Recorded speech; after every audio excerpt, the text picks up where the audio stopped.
Welcome to Culture at Work, the podcast that explores how to maintain a strong corporate culture in a rapidly changing world. I'm your host, Tim Carroll, inviting you to learn from industry leaders on how to build an exciting culture to bring people back to the office and inspire them like never before. On today's broadcast, we're bringing together some of the most thought-provoking, inspiring, and actionable moments from this season's guests. Leaders who challenge the way we think about culture, leadership, and the future of work. Let's kick things off with Vice President at Mars North America, Ricardo Costa, and how he utilizes communication to shape culture amongst his distributed team. It's a challenge because we've got team members located in East Coast, West Coast, Central, even in some folks in the Netherlands. So we're working with different time zones. That creates a challenge. And so I wouldn't necessarily say we're driving culture as we are encouraging hyper collaboration, a lot of really good communication, and provoking one another in a positive sense. So that's what I do is I push that logic to for everybody to have a voice, for everyone to kind of bring forth that level of experience and communication because we have to rely on that. So it's less about driving a culture than I think that we are encouraging everybody to define that culture collectively, which is really interesting. He shares the evolution of office design and how now, more than ever, employees are expressing their desire for more collaboration and connection. At one point in time, we were in cubicle farms and tall panels, and work was very individualized. And then an idea came to present itself as what if people were to collaborate more? And we started to experience systems panels coming lower and creating a different kind of an ambiance and starting to shape up this idea of people could collaborate in order to work effectively better with one another. That idea and logic started to get pushed even furthermore by architectural firms and clients providing feedback to say our people want more. We want more effectiveness. We want more connection in the workplace. We want more collaboration. A well designed space, says Costa, can psychologically impact employees for the better. And people take quite a bit of pride in their space, right? Right. And it's no secret that we all spend probably the most amount of our human existence working in an office or in a workplace. Um, and so people take great pride in knowing that they work in a great, beautiful space, that they have access to a lot of choices when they go to work. And so, the fit and finish, the quality, the appearance, that all has a psychological impact on that person in work. Maybe a person goes to work with a crummy morning, but their space is so gorgeous and so thoughtful, and it provides them such an array that it psychologically changes their day. So there is quite a bit of research that, the fit and finish, the choices, the colors, the options, the variety addressed into that workplace, not only walls, but also furniture and other functions and technology. It all has a play on how a person feels. And that does help shape up that culture. To bring home Costa's point of how a space can mold a person's emotions, we turn to Michelle Boulton, Vice President of A&D at Kimball International, who speaks on the research behind creating spaces to belong. It goes back to some of the research that we did on this creating places to belong. As an example, when people feel that they belong, there is a 50% reduction in turnover risk. So, exactly that, right? There is a 75% reduction in sick days. There's a 56% improvement in job performance, all because people feel that they belong. Design is what unlocks that feeling, right? When you walk into the space, and again, it is a space that you just feel good in. It's hard to put a pinpoint what it is. Is it the access to natural light? Is it the sensory environments? Is it the multiple textures that we need to sort of like stimulate our brain? Is it the furniture, which is the unsung hero of any space? right? It's the actual Yep. thing you use, and yet it is the thing that's often taken for granted. But all of those things coupled together are what unlocks this feeling of belonging and this just feeling good, right? Again, it's really hard to pinpoint. Here's the thing, you know when it's not there. Sometimes it's hard to pinpoint what it is that is making you feel good, but boy, you can walk into a space, to your point earlier, and know within 5 seconds, this isn't my kind of jam. And while the feeling might be hard to pinpoint, the power of a space is undeniable. You can read the culture of an organization without saying a word when you Yeah, walk into a space, that's right? right. It's that powerful. And so it helps. I love your word. It helps anchor an organization when there is a space that reflects the culture. It is this silent steward of the mission and the values and the heartbeat and soul of a company when you walk in the door, right? It's the thing I love that people come sometimes to, like, I call it our home, right, in Jasper, Indiana. And the most complimentary thing someone can say to me is, "God, I wish I could work here." All because they walked in and felt the vibe. You know what I mean? Like, that's pretty powerful. Speaking of powerful, our next guest, Lisa Marini, a brain based performance coach and workplace mindset expert, breaks down how the brain works and what happens when we let stress take over. We essentially live in one of two brain states. We're either in a limbic state or in a prefrontal state. The limbic state is the fight and flight response. And these two brain states compete for resources. So it's really binary in a sense. And I know this is very grossly oversimplified, but we live in one of these two states. And when we're in that limbic state, the fight and flight, we don't have access to critical thinking, logic, strategy, kindness, compassion. We literally are defensive. And so when we're in that state, we either shut down, we are reserved, we're quiet. We see those people that just, stonewall, or they get really quiet. That's more of a flight response. And then we see the people that are a bit more aggressive, that they're snippy, they're sarcastic, they're passive aggressive. I tend to fall in that category.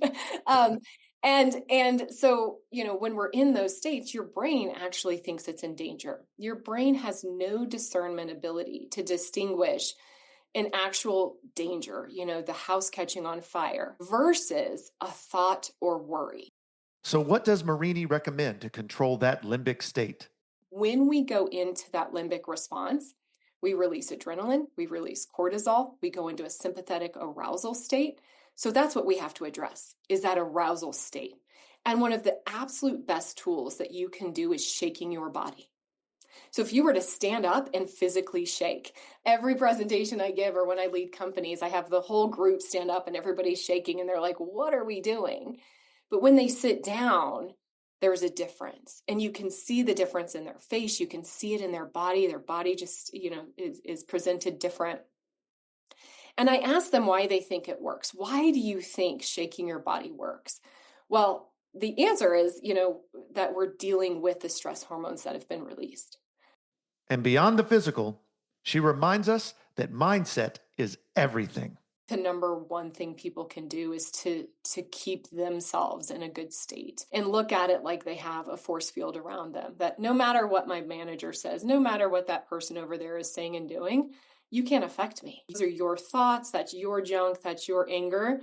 It can't affect me. And the more that we can self-regulate and stay in our truth and stay in our good positive mindset, that can be contagious as well. And somebody might say, gosh, you're always in a great mood. I know you've hung around people like that, where you're like, man, I've had a rough day, I'm going to go hang out with that person over there because they just seem to bring my mood up. And if we can truly stay in our own state, then we start to believe that reality, that things are good, just like the yellow car, that, gosh, I could sit here and be frustrated and see everything wrong in this company and why everybody's screwing up.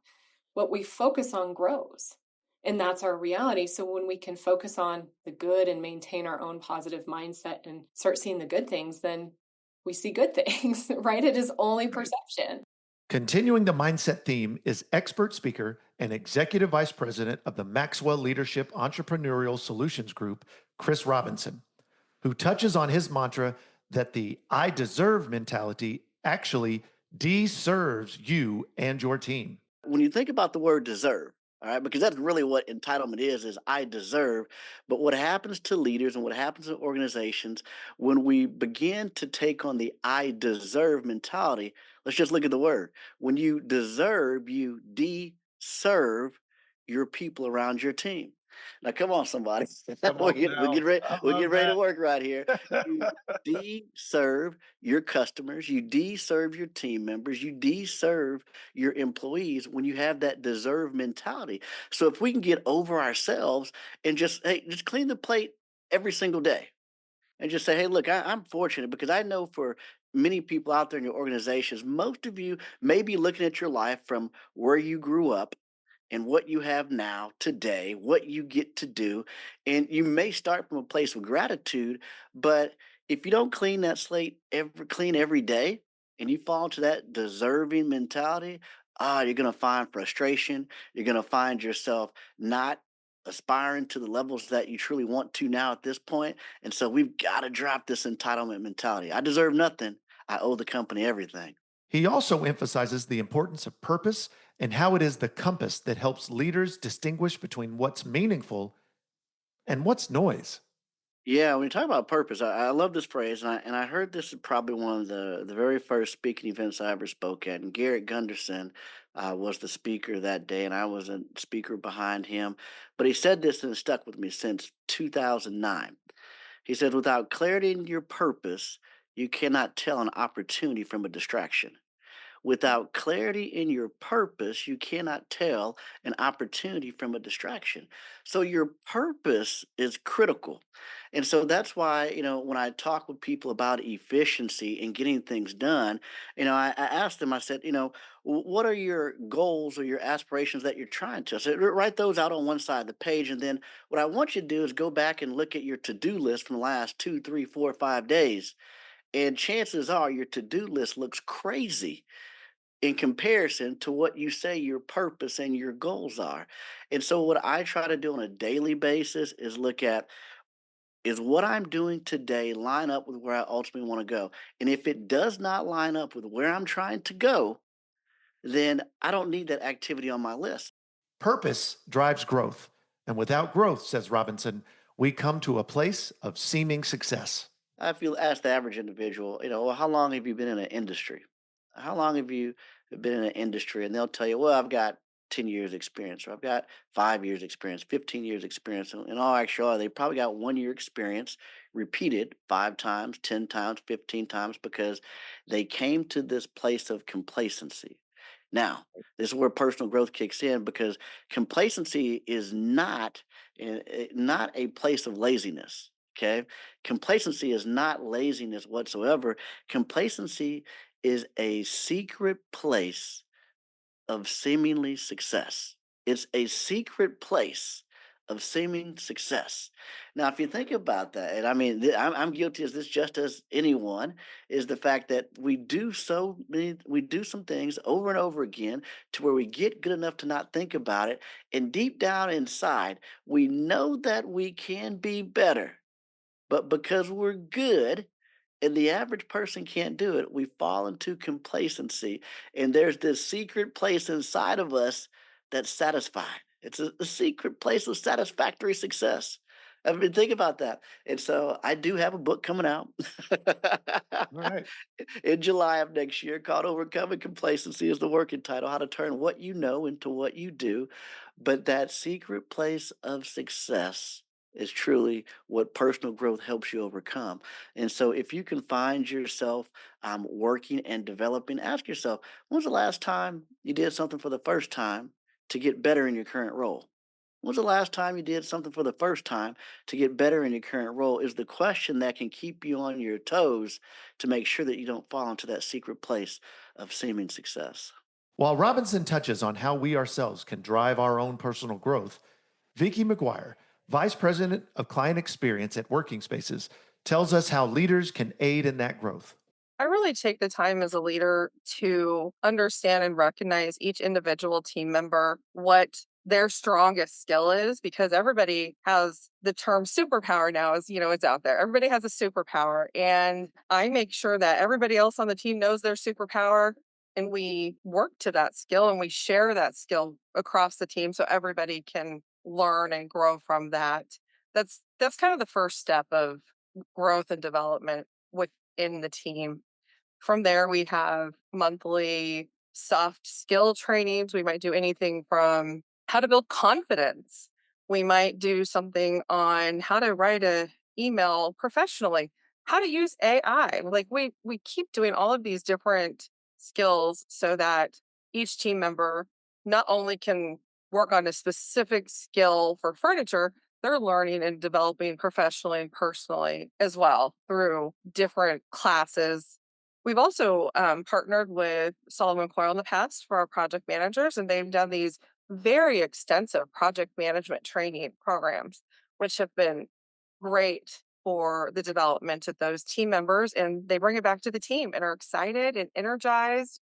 And then everybody on the team wants to, of course, get to do that fun project management training that is highly coveted. So that's those are some of the ways we foster growth, and it's a part of our culture. We're going to be better tomorrow than we are today. And to add to that, McGuire says that failure is only part of the journey. First, it gives them confidence to make mistakes, to take risks, to try new things, to be creative, because they know our end goal is growth. And you can't grow unless you fail. So there's a lot of trying new things and working through things. And well, that didn't work exactly like we liked. And 6 months later, now we've got this whole new idea and we're doing something collectively as a team because at our weekly team meetings, we talk about those things. We share what worked this week, what didn't work, lessons learned, all that stuff. And no one on the team is scared or afraid to share when they failed. It's actually kind of fun now. We like to talk about, you won't believe what happened on this one. Never will happen again because here's what I did to fix it, and here's what you can do in the future to prevent it. Those are the kind of conversations we have. Next up, we have Paul Holland, managing principal at Solomon Coyle, and his advice on how organizations can curate their culture. Everyone says, well, culture trumps strategy, and it actually does, right? So, how do we curate it? I think it starts with really coming to consensus and agreement about what we value, right? What we value as people, whether that's, it doesn't matter where you take that. It's like we value our people, we value our community, we value what are our values? And I think that's really where it begins, where we come into agreement about what we value, what we're going to stand for, what's our purpose, and then finally, what's our non-negotiables?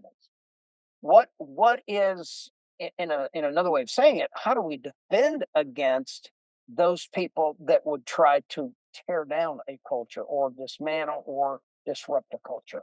He then adds how culture, when done right, can align the right people to an organization. The way I would think about it is if culture is done right, we are going to eliminate or we are going to move away from those who don't align to that culture. And as we continue to curate and mature our culture, we begin to attract people that align to our culture, which makes that less of a heavy lift, right? Mm, yeah. I think it's really an interesting notion where people talk about fit. And really what they're talking about, sometimes it's role. Yeah, what the role is they do they fit it well? Is their competency, skill sets, and passions wrap into that? But I think it's more the cultural fit. And I think when done well, it will begin to create this gravitational pull of people that align to our culture. And that's super exciting. You know it when you've got everybody going the same direction, same heartbeat, same sense of purpose. That's the X factor in business, man. And when your culture is aligned internally, your clients can feel it too.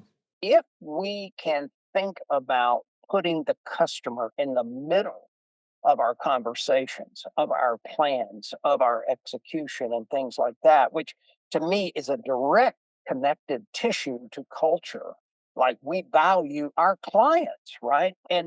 And there's no question that they can feel it. You don't even have to talk about it. You don't even have to get in their face with it or anything like that. You're exactly right. I totally agree with that. I believe that they can actually feel it in the way you work together. And the fascinating thing about that is by putting the client in the middle of what we're talking about here, um, you know what? We end up the lift or the heaviness of doing complex work and things like that really gets much lighter. We become more efficient, effective, more profitable. And you know what? That's not a bad thing either because we have a responsibility to be profitable, to be there for them next year, kind of thing, right? So all of the upside is there and the client feels it. And guess what? They vote again with their wallet and their trust. And I think it's just All a right. beautiful thing when people really think about that and really think about, you know what, it's if we put the client in the middle of what we're thinking about, and frankly, it's what Amazon and other companies have done, right? Where do we get the friction out? And people feel it. But of course, you can't define your work culture without knowing your company's true purpose. For that, we turn to master storyteller and creative director at BrandMinded, Ren Scott. It's reduce it to the irreducible minimum. You need to sit down and take a good, hard look at what it is you do. And are you articulating that in an effective way? So, interesting story. You introduced me to somebody recently who asked for my advice on a campaign. And I can't talk much about it other than the fact that it was something where all the marketing to date had been focusing on the technology that makes this work. Nobody was talking about the fact that this technology is going to make your life so much better. So, I, as a consumer, I'm not sitting here going, what kind of chip is making this machine work? I'm thinking, oh my God, my life is going to be better because I don't have to do A, B, and C. In one 10-minute conversation, the whole direction of that company changed.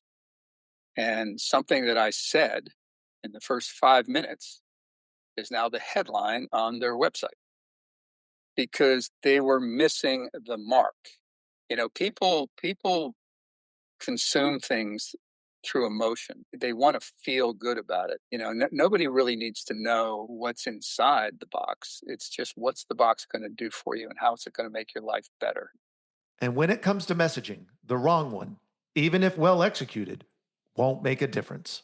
If you start with the wrong message, if you start with the wrong understanding of what you really are doing, what you mean to people, what's the value of your business, and why does anybody need you? If you don't, if you share, if you have the wrong message to begin with, then it doesn't matter how well you execute it, you're going to miss the mark.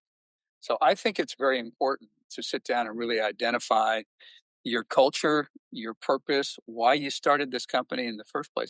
So many incredible insights this season. I want to thank all of our season 2 guests for taking the time to share their stories, perspectives, and best practices on building a better workplace. And of course, thank you for listening. We're already looking ahead to season 3 with fresh voices, new ideas, and deeper conversations on what it really takes to create a culture that lasts. Until then, I'm Tim Carroll, and this is Culture at Work.